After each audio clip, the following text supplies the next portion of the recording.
Hello everybody, AJ Rizik here, and today we are taking a look at Ubuntu Budgie version 18.10. Now, if you saw my video on Ubuntu Budgie 18.04, or you've actually used that distribution, looking at this, you're thinking, it doesn't look all that different. Nothing's changed. It's all the same. And at least from outward appearance, you would be right. However, there has been a lot of changes, additions, but like I said, it's mostly under the hood. There are quite a few new applets that you can add various functionality to the desktop. So there's a lot going on, but at first you don't really notice it. Tell you what, why don't we start out by doing a walkthrough of the desktop, just for those who are new to this distribution or new to this to the Budgie desktop itself. So we've got over on the left hand side here, we've got a dock right here, and they use Plank as their dock. Very popular docking application. Very good. Got a little bit of customization that you can do there, set it up the way that you want. But anyway, they got their dock set up over on the left hand side using Plank. You've also got a drop down menu up at the top. You can either click it with your mouse, or you can use the window slash super key, whatever you want to call it, to open and close the menu. And it is searchable. So if you're looking for, I don't know, LibreOffice, you start typing in and boom, you see it starts pulling up your search settings. So we've got our menu over on that side. In the middle, we've got our time. If you click on that, you can go to your time and date settings. You can go to your calendar, which if you go and click the calendar, it will pull open um, the GNOME calendar. Excellent calendar application. You can look at things by the week, the month, the year, however you want to do it. You can go and sync with online accounts. So if you use Google Calendar, you can sync it with that. I do that myself. Uh, as much as I hate using Google services, I don't like being hooked up to the umbilical cord of whether it's Google or Microsoft or any of the big ones. The Google Calendar, as far as being able to share events and schedules and all that kind of stuff between members of the family and other people and whatnot, just very indispensable. So I love having that kind of sync ability. Anyway, so you can go to your time and date settings and make some tweaks there. Same with the preferences right here. So if you want to use 24-hour or 12-hour time, however you want to set that up, show seconds, do you want to show the date, that sort of thing. So moving over to the right hand side, the two little arrows there, is our network connections. The little coffee cup next to it is caffeine. If you're not familiar with caffeine, basically, if you enable caffeine, it will stop the screensaver from kicking in. Your computer won't go to sleep on you, which is useful. Like for myself, when I'm doing these videos, um, while I'm talking, if I'm not moving the mouse around, I don't want the screen to go to sleep on me. It kind of ruin the video. So things like that, yeah, it's a useful application or useful applet.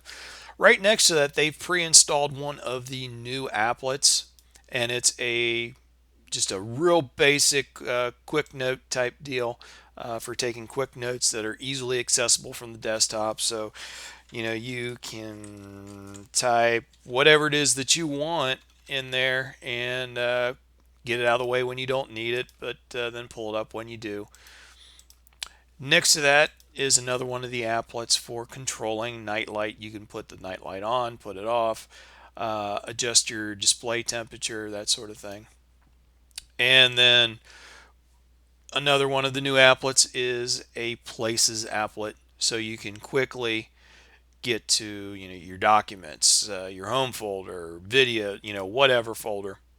Notifications is the next applet over, and then we've got our sound settings, power settings, which will allow you to lock, suspend, hibernate, restart, shut down, all that good stuff.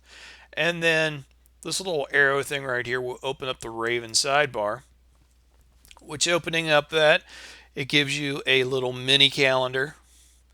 And I'm not playing music right now, but if you had music playing right now, you could go and not only control the volume, but you'll see the artwork from that particular. You know, if you got the artwork saved or synced up or whatever, you'll see that over in this area here. You can also control your music player, whatever player that you happen to be using at the time.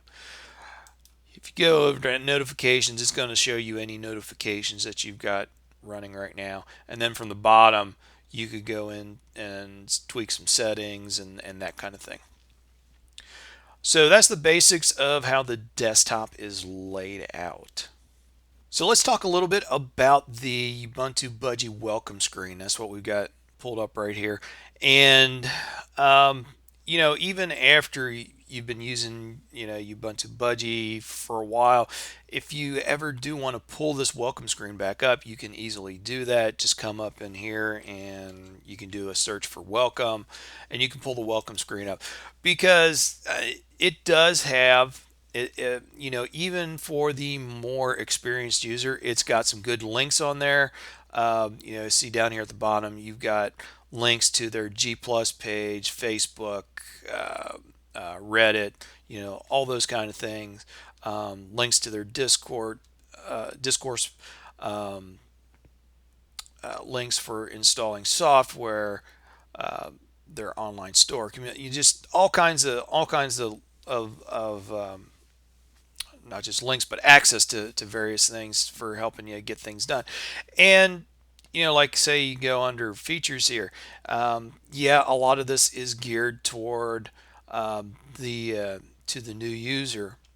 Um, but say for let's back out of features because that one's not really good example. That really is very much for the new user. But if you come here under like getting started, um, this browser ballot gives you an easy way to add some other some besides what is the default internet browsers. They've got uh, easy ways to install other browsers, so you can just come in here and whether it's at the when you initially start using this distro or a year from now, you can come in here. Oh, I want to try Vivaldi out. Click install. Boom, you've easily installed it. um, some help on tweaking your desktop settings and your main settings. Um, just all kinds of stuff on setting the distribution up the way that you like. Now, for people like me that we're doing these that are reviewing these various distros, um, and are constantly playing around with various settings and whatnot, then yeah, having an easy way to install another browser or an applet or whatever, not a big deal. But a lot of people, they initially will go and install their Linux distribution on their desktop. Then they get it set up the way that they want, and then they may not ever change it again. Um, or they set it up the way that they want it, and then maybe 6 8 months later it's like, oh, I'd like to try out whatever. Geez, how do I do that? So it's nice from that standpoint that you can always pull that up. um, so yeah, like I said, a lot of nice stuff here. um, Under install software, I like that you click on it and you can pull up, do you want to do Budgie applets? Go to the software center. Do you want to install some snap applications? Do you want to install Flatpak? uh, Very nice there. um, and I tell you what, while we got this open, we'll kind of move on in and talking about some of these Budgie applets because there are a lot of new applets here. Let me enlarge this just a bit so that we can see more at a time. And I've installed a few of them. Um, and, and let me try to think of the nice way to say this. There's some really neat applets that have been added. I can see that a lot of work went into them, and what they were designed to do, they do very well. For me and for the way that I work, really, I can't see where any of them add anything to my desktop experience, and it's not because there is a problem with the applet. It just, for me, it's just a little extra thing that's been thrown on the desktop and really doesn't do anything for me. Um, so we've got this application launcher. So, you can set up like a favorites launcher, that kind of thing.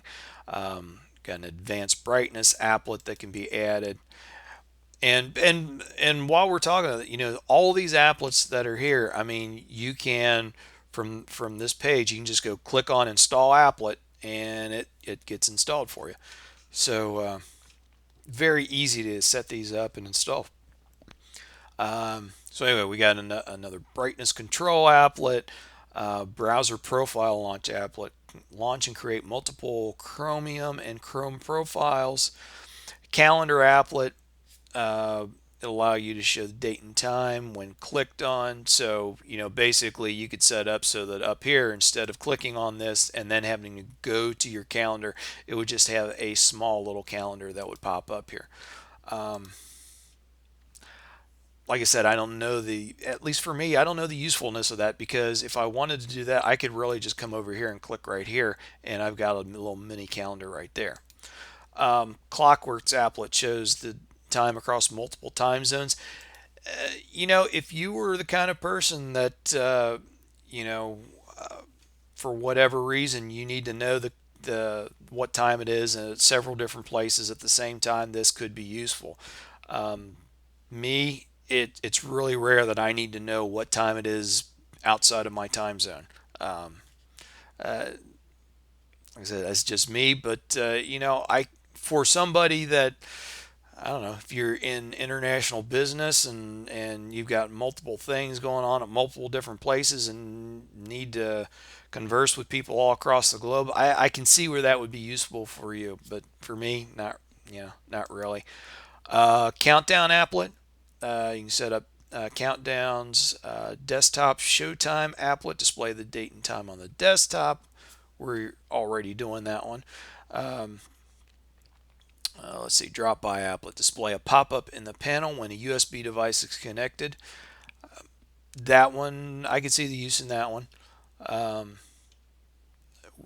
find fast kangaroo applet, global menu applet. Okay, and this one's global menus seem to be one of those things that it is either a love-hate relationship. You either love them or hate them. I fall into the category of hating them. I know a lot of people that they love them. It uh, talk about how how it saves space on the desktop and is great for small screens and whatnot. And while I do agree with them on the saving screen real estate point, I find them so annoying that I can't stand them. But there is an applet now that you can install, and you will get global menus. And for those that don't know what global menus is, it is what you see in Ubuntu Unity. In I believe Mac OS also uses it. Basically, menu items that would be at the top of your window right here, they will actually show up in your panel up here. Um, like I said, I really find it annoying, and I do not like them, but I know a lot of people that love them.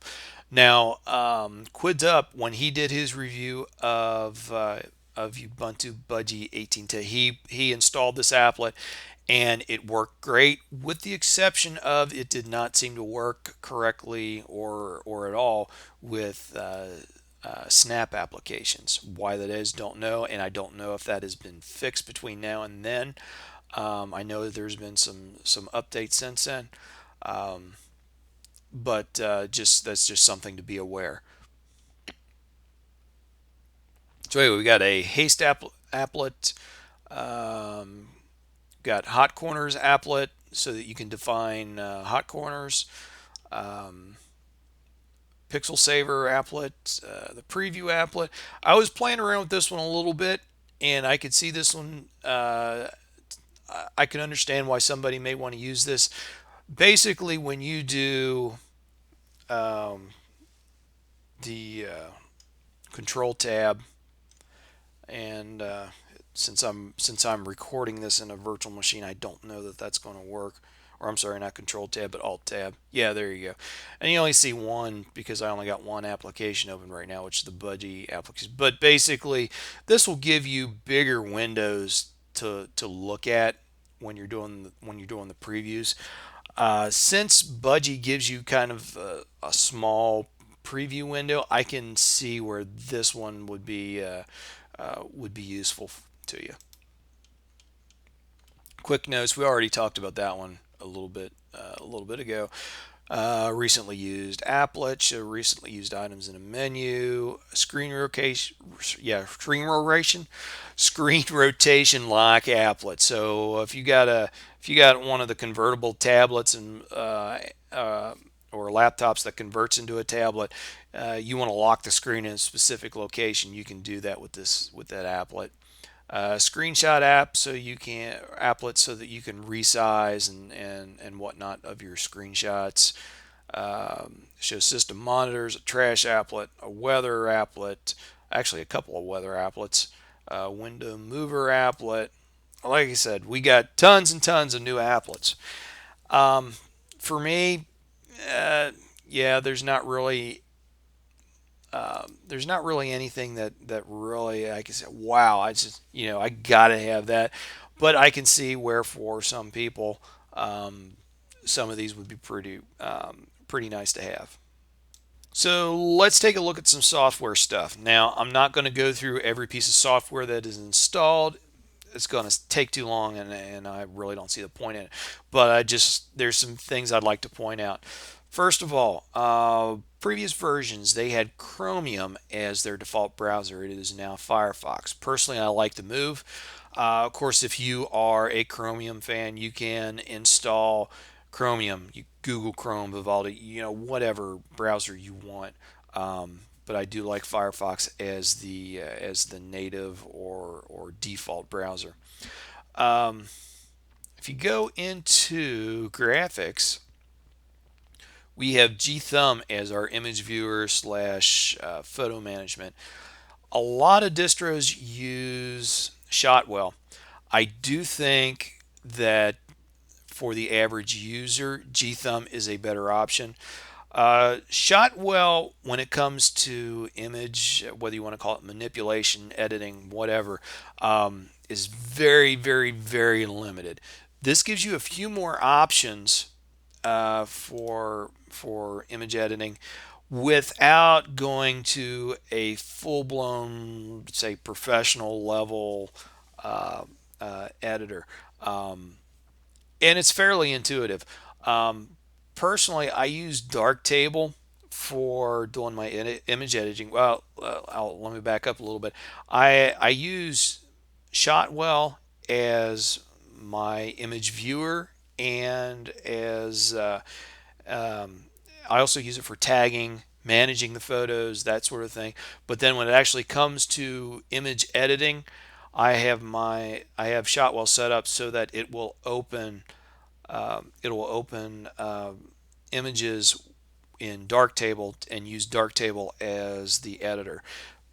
Now, the downside of Darktable is fairly steep learning curve, and it is way more than the person that just wants to upload a few photos to YouTube and Flickr it wants to do. It is I guess you call it the open source version or equivalent of Adobe's Lightroom. But for basic photo editor and manager, I think moving to GThumb was a good option there.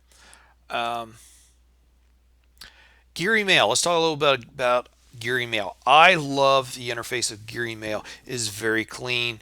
Um, it is intuitive to use. If you are using, um, one of the free emails, so Yahoo Mail, if you're using Gmail, Microsoft Mail, any of those services, this is awesome for you.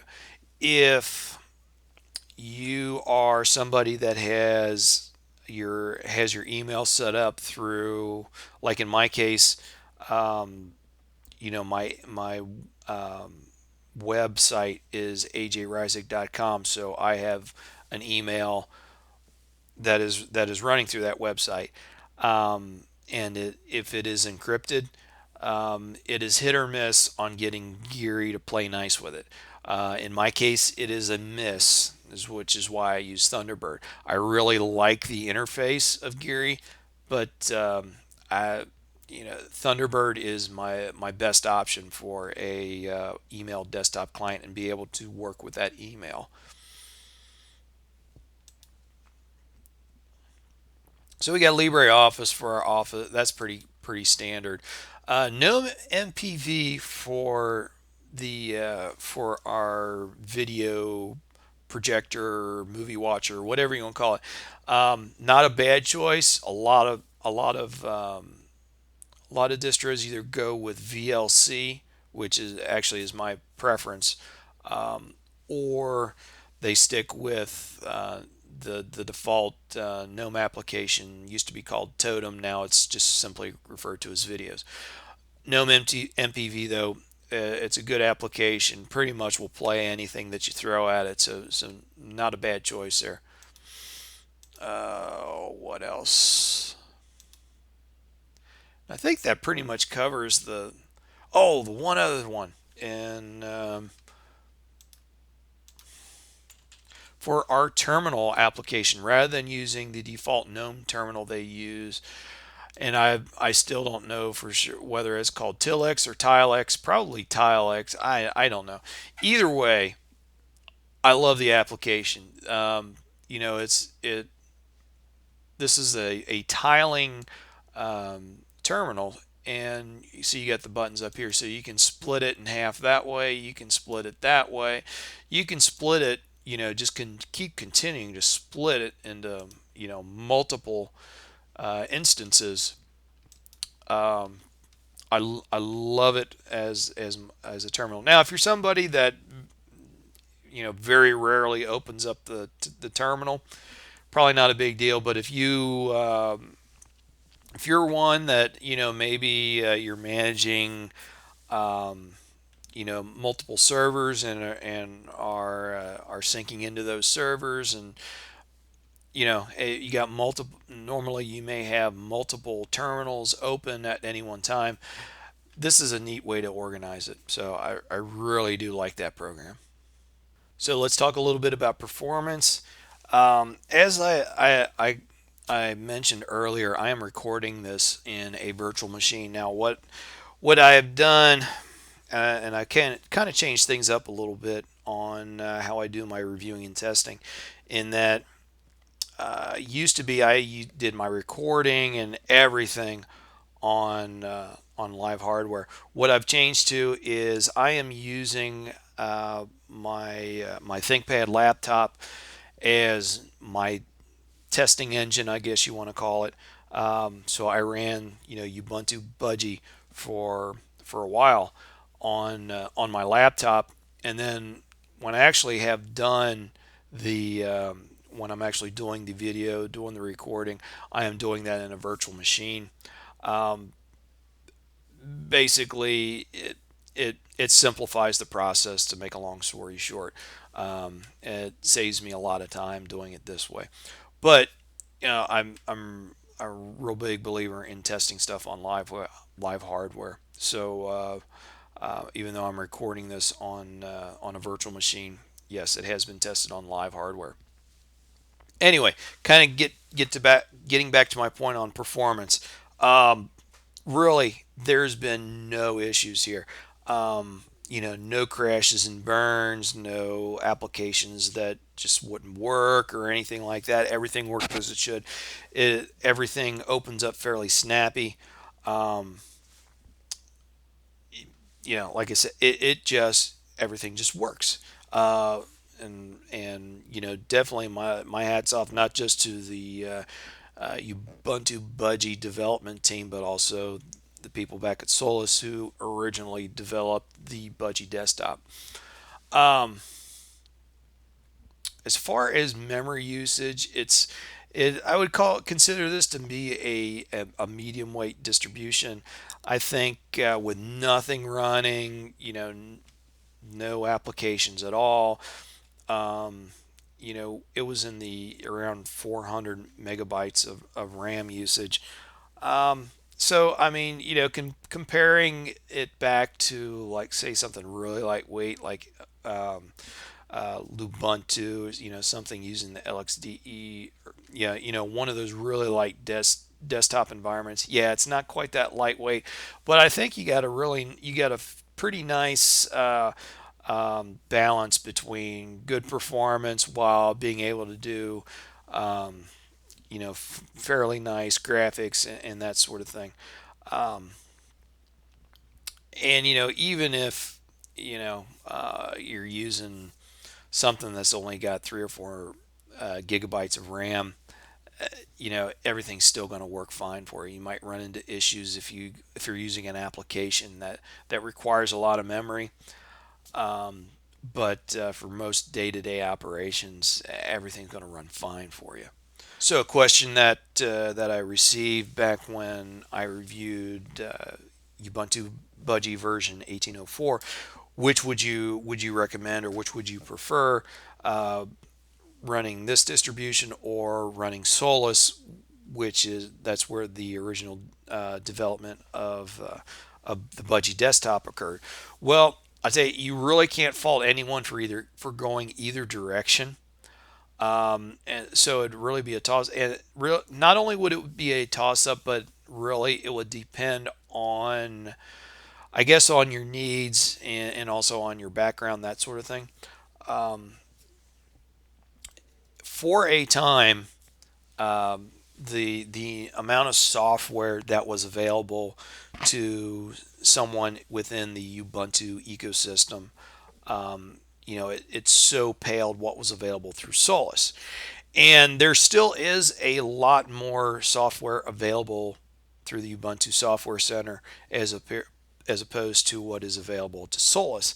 However, now that the Flatpaks, the Snap applications, that that has become more commonplace. So we're seeing more applications that are available that way, and there's also more applications available through the Solus Software Center. So the the difference on that has really shrunk down to the point where unless there's something really, really specific that you're looking for, you're probably either going to find what you want in the Solus Software Center, or you're going to find an equivalent that's going to do essentially what you want it to do. I'm not saying that there's something you may want to use and you don't find it in Solus, but um, the chances of that happening are getting more and more rare. 'Cause like I said, they've really expanded what's available, and now that flatpaks and snaps are becoming so commonplace, it's not the issue that it once was. I will tell you this: startup is much faster on Solus as opposed to Ubuntu based distributions. Um, and of course, I'm running this in a virtual machine, so it's much slower. So I really couldn't clock it on here on my main desktop, but on my laptop, boot up time on Ubuntu Budgie was probably in the neighborhood of 30 seconds, give or take a little bit, which isn't bad. That's a decent startup time. Um, Solus is about 6 seconds on 5 to 6 seconds on that same laptop. I mean, it's you know it is so fast. I mean, almost a blink of an eye. So there are differences like that. Performance wise, both of them ran about the same. Both of them use about the same amount of RAM. Um, so on a lot of that, eh, you negligible differences. So if you ask me that question, which should I use? Um, you know, Today I would say, well, which one do you want to use? Because really, and kind of goes back to the same thing I said before. I could not fault somebody with going one way or the other. They're both very good distributions. Well, that about finishes this review up. Hopefully, you found it useful. As always, leave comments, questions, all that kind of stuff down below. I'll try to get to it as soon as I can. If you're not a subscriber, please subscribe, and I hope to see you all on my next video. Thanks a lot.